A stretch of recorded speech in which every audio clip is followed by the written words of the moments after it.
Well, thanks for being here this morning with this time change Sunday, and you guys remembered to put your clocks ahead. That's a great thing. Yeah, but I didn't get enough sleep. Yeah, well, I we'll gotta catch play up golf. eventually. Catch up in the fall, right? Yeah, right. So we're working on mysteries of Genesis. We're talking about the in the booklet that you have. I didn't bring any extra copies, but it's okay. It's called Why.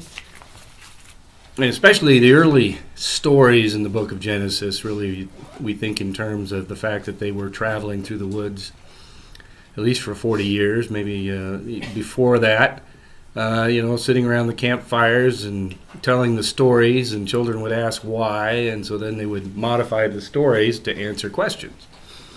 So, why, if the world was built or created as a paradise, why do we have to work hard? And so they have the story of Adam and Eve and how everything was so wonderful until they disobeyed God and had to leave the Eden and toil and slave. So, that's and then why is there evil in the world? We had jealousy and rage that came out in the story of Cain and Abel, and that's where we're at today.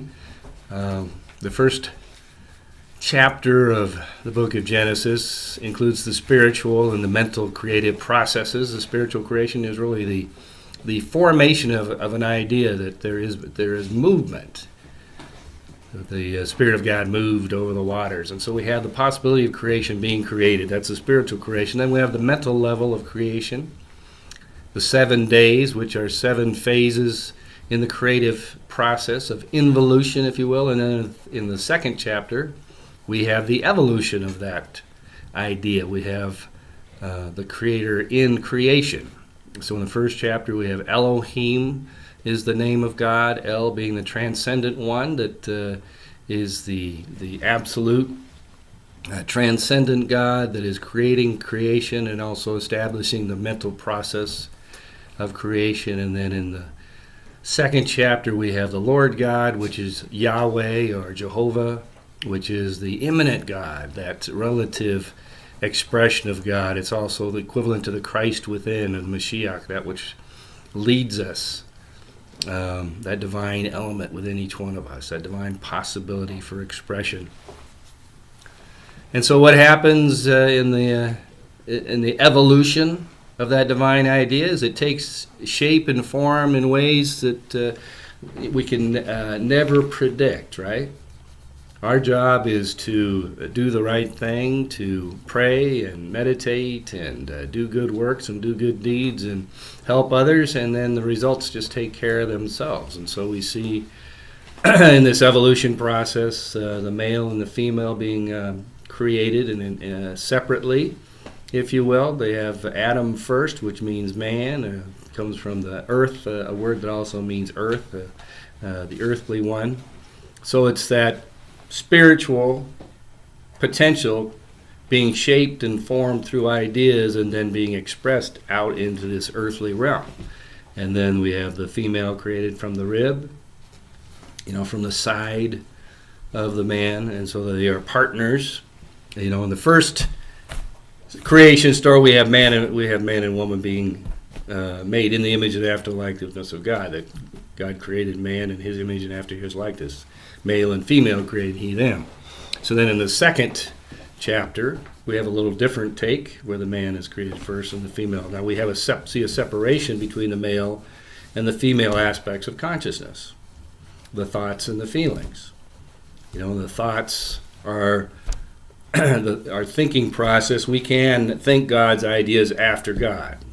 What was his name? Oppenheimer, or one of those guys back in those days, who was talking about the all the scientific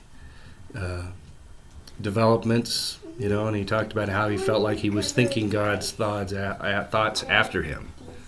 That these divine ideas come. How often they come to us as an image or an idea. And then we empower them with feeling and to express them out into the physical. So if just an idea by itself floating around in our heads doesn't get any traction, but if we can attach feeling to that, right? That feeling nature.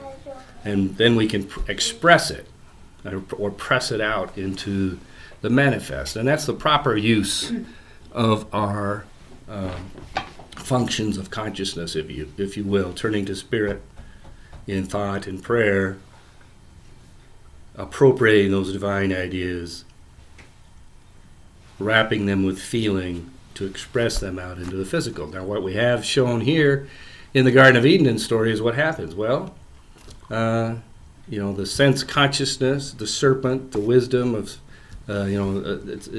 serpent symbolizes wisdom, of course. The medical symbol all has a dual snakes, and the kundalini is those intertwining snakes, and it's a wisdom of sense consciousness. It crawls around on the earth.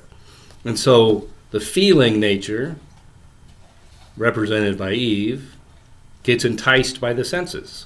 Now we can, we look out and we see a red sports car and say, gee, I sure would like to have a red sports car, right? Or a bigger house, or fancier clothes, or whatever. We get caught up in the physical, in the outer expression.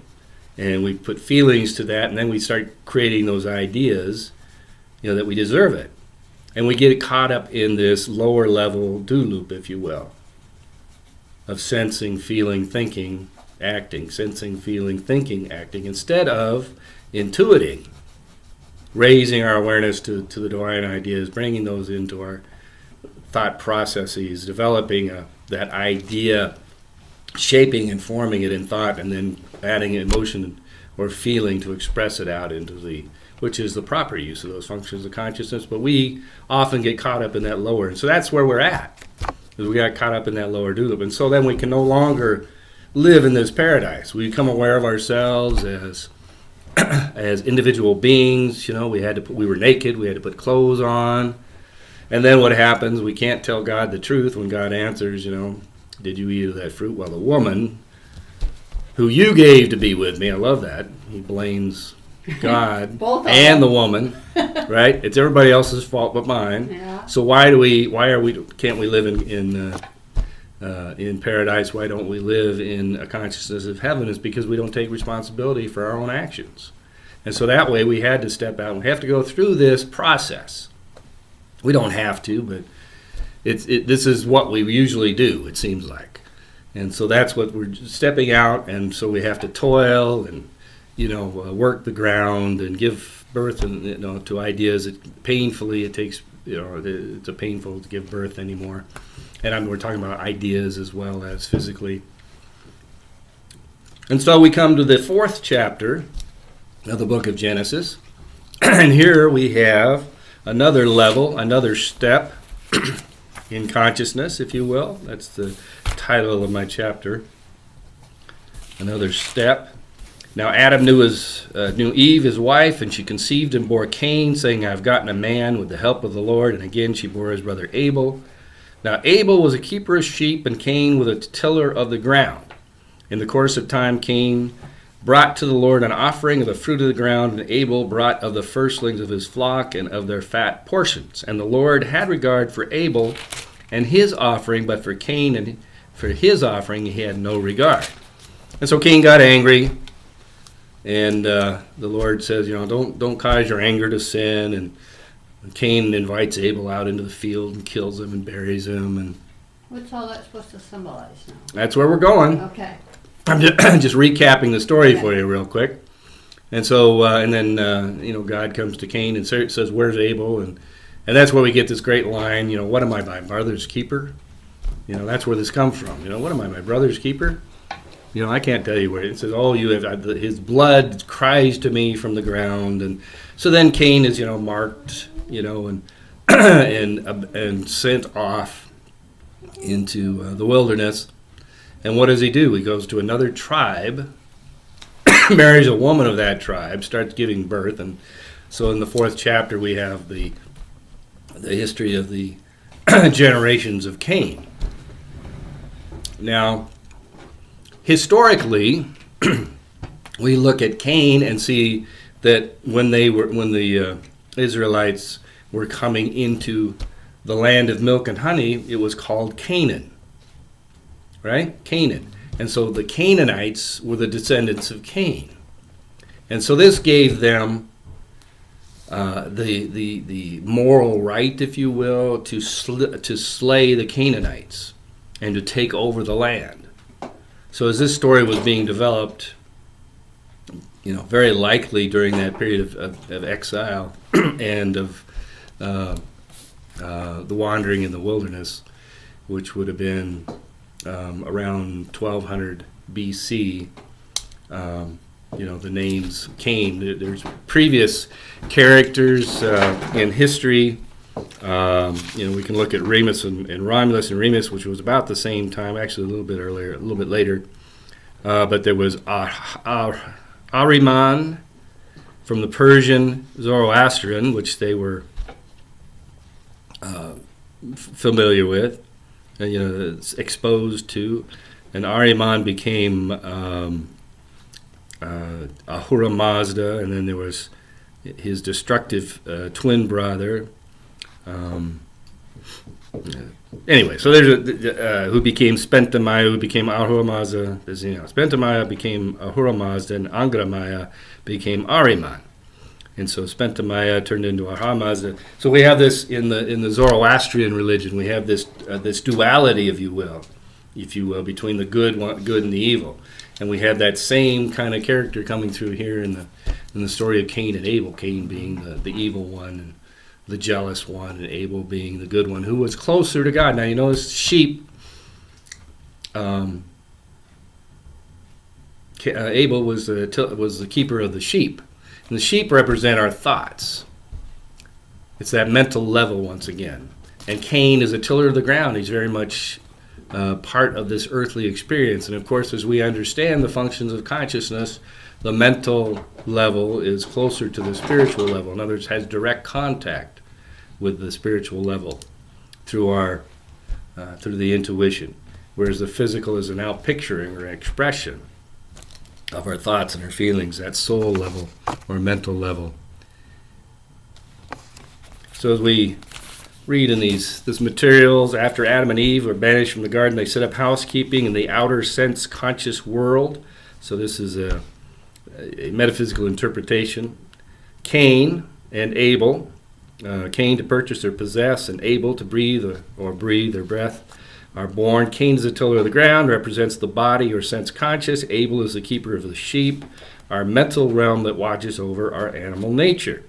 The two brothers, they are closely related in consciousness, but the thoughts of the mind are nearer to the spirit that are emanations of the body. That's from Mysteries of Genesis. Charles Fillmore, co-founder of Unity's book on the subject, and goes on to say that Jehovah had respect unto Abel and his offering, but not for Cain. Cain is outraged and kills his brother. For this act, he is driven from the land to be a fugitive and a wanderer in the earth. This incident evidences the domination of the mental by the physical. So in this case, this is what happens when we got caught up in sense consciousness in the Garden of Eden. And so we have these stories repeat. We have Cain and Abel, and then later on we have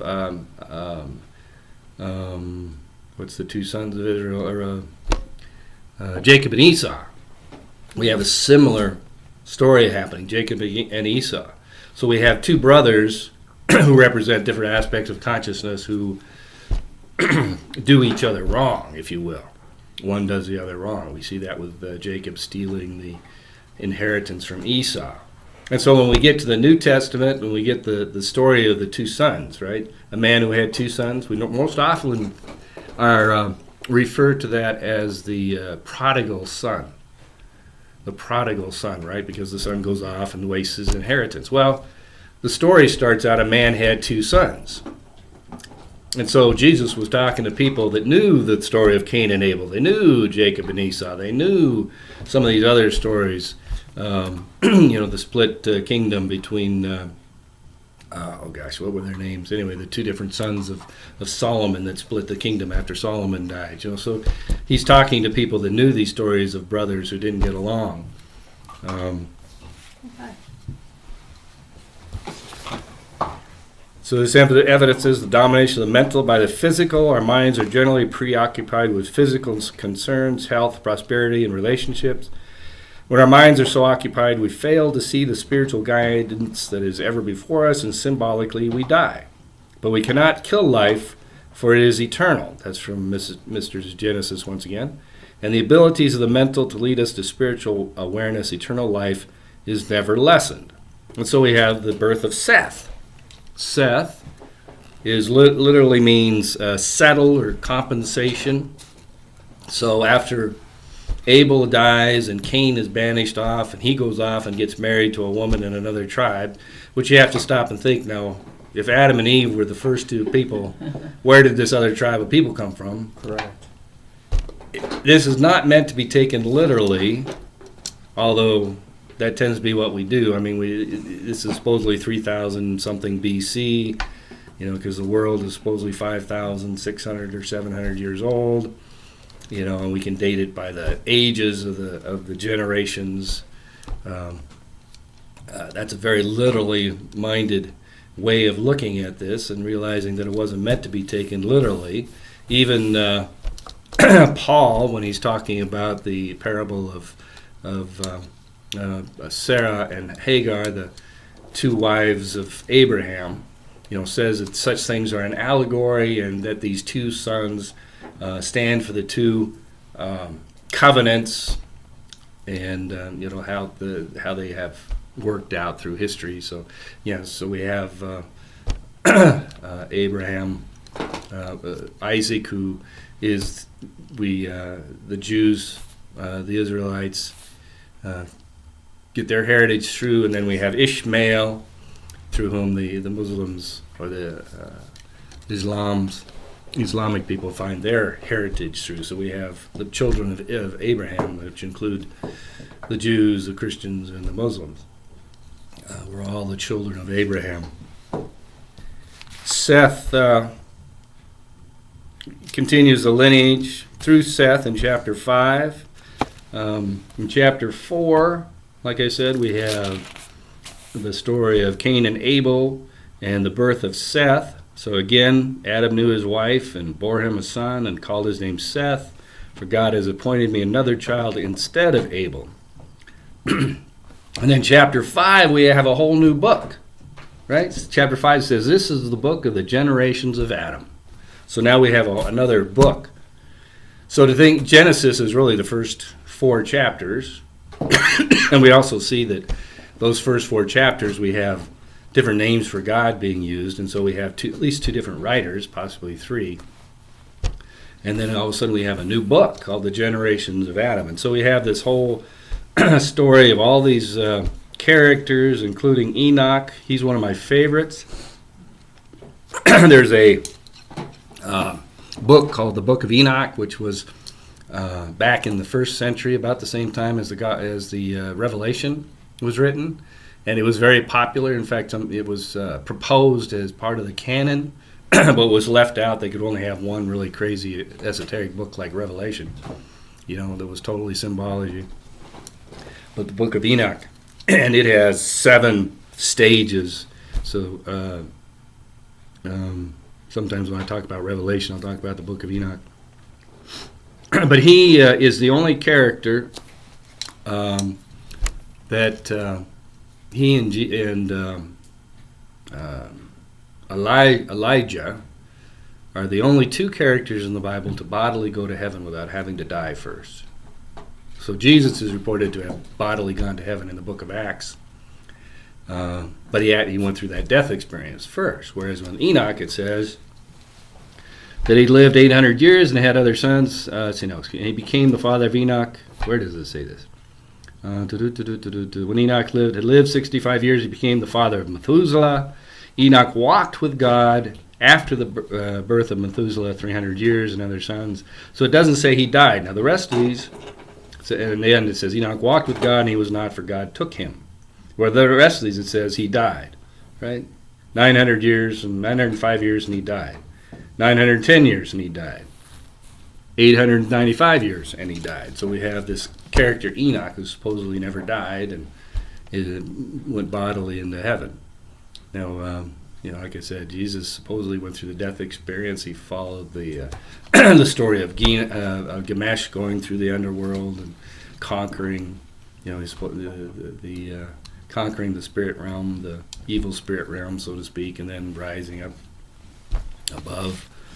So we have Enoch as one of those special characters, and he's the father of Methuselah. Methuselah is the one that lived the most. He was 969 years when he died. So he's the one who was. So we have the Methuselah complex or whatever, people who live for a long time. That word Methuselah, that's something that comes into lexicon. And that comes from the fact that he lived 969 years, according to the the book of Genesis. And then we carry this lineage on to Noah, and that's where we'll pick it up next time in chapter 6, talking about the story of Noah and what that metaphysically means for us. So here we have Cain and Abel and Seth, Cain being the physical, Abel being the mental realm, which is closer to the spiritual, and the physical dominating the mental realm.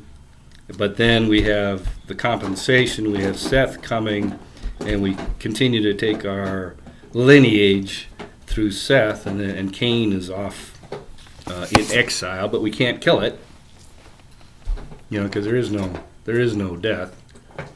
And it's marked. It's part of that. We all bear the mark of Cain. We are all in this physical realm, and when we get caught up in that physical realm, then we are killing off Abel. We're that part of us which is aware of the spiritual realm and is closer to God. As I mentioned, we had other traditions from the Persians and from the Egyptians, as well as the Romans. Remus and Romulus is probably about as close a story as we can come to Cain and Abel, although Remus was the one that was jealous of Romulus because Romulus had more land, and so Remus attacks Romulus, but Romulus kills Remus. And here we have a different application of that story, where and that's the founding of Rome. Rome is named after Romulus. Rome is the city of Romulus. And in the New Testament, we have the story shown in Matthew and Luke at the beginning of Matthew, and also towards the beginning of Luke, where it talks about the birth of Jesus. And here we have a redemption, if you will, of Adam and Eve.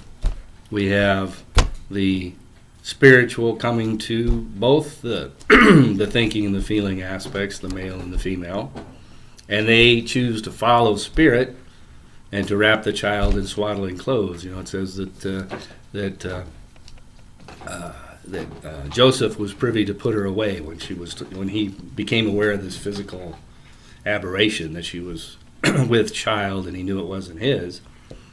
He was tempted to look to the physical explanations instead of the spirits. But when the angel came to him and revealed to him the spiritual nature of the birth, he chose to follow the spirit. And so here we have a redemption of Adam and Eve. That's one of the ways we understand Jesus, and that the people of that time, 2,000 years ago, understood Jesus' role, that he was the redemption, just like Seth was the compensation for Abel, that Jesus was the compensation for Adam and Eve.